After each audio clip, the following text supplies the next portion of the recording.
best thing about being a woman over 50 is I believe that people sometimes, which it's also the worst thing about being a woman over 50, is that sometimes people tend to not pay a whole lot of attention to us, and before they know it, here comes the train shooting right at them, and we've already overtaken the whole process.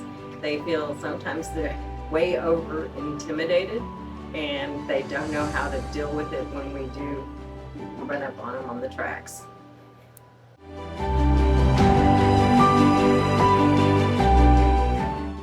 I believe my idea of perfect happiness would be when everything is very cohesive and you're not struggling or stressing to get from one place to another, and you can enjoy life and the moments that are there.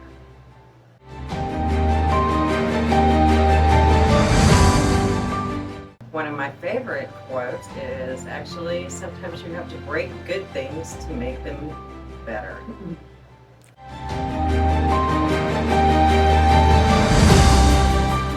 Since turning 50, I do believe my values have changed over time. As raising children, we've had one set of values, and now as you become older and they're older, your value system seems to have grown to include more on the outside than within your family unit. Because as your family grows outward with your grandchildren, you tend to want to reach out further into the environment, into other places besides just your home unit.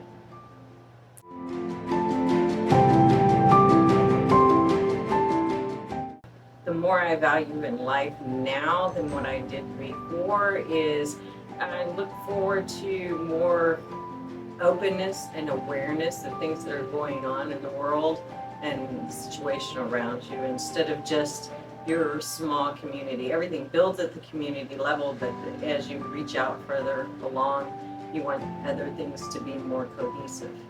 So I value those more.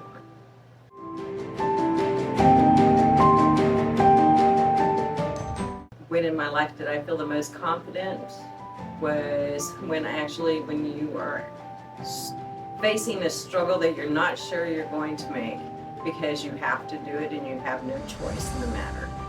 So you build up your confidence and you say you can do this, and pull yourself up by the bootstraps and you make it happen. And that's the most I've ever felt confidence, is when I'm got to bring myself up from the bottom.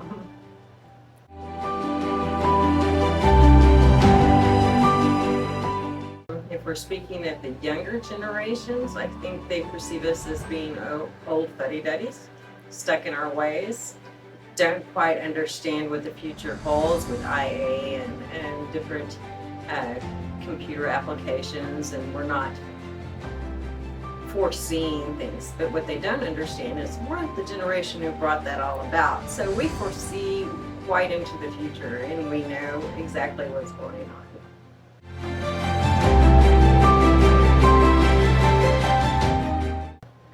Yes, there are plenty, and one of the major ones would be that we have raised children and we're pretty much done with whatever we need to get done.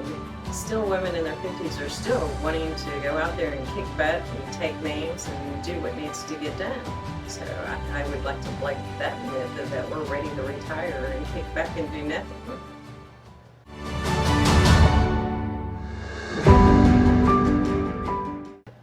I think I would define it the way I always did. I never was one for how somebody looked or what it was that they had to offer. It was always the inside. To me, what brought me towards somebody, to gravitate towards them, and the light that they shone onto other people. So I feel the beauty is still actually the same as it was when I was a teenager as to where I am now over 50.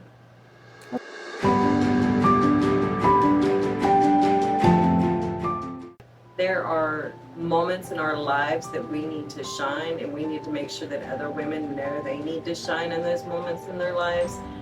We shouldn't be cowed by our age. We are all graceful and beautiful, and we have a lot of experience that people don't realize that we have. And I think we should shine and show that.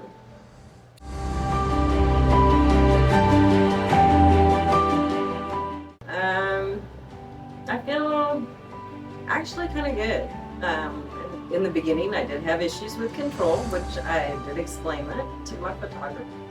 And Maggie was very gentle with me and walked me through and helped me show some of my vulnerabilities and to relax a whole lot more. So I'm feeling very well about the photo shoot. I I love think that. it was an excellent choice.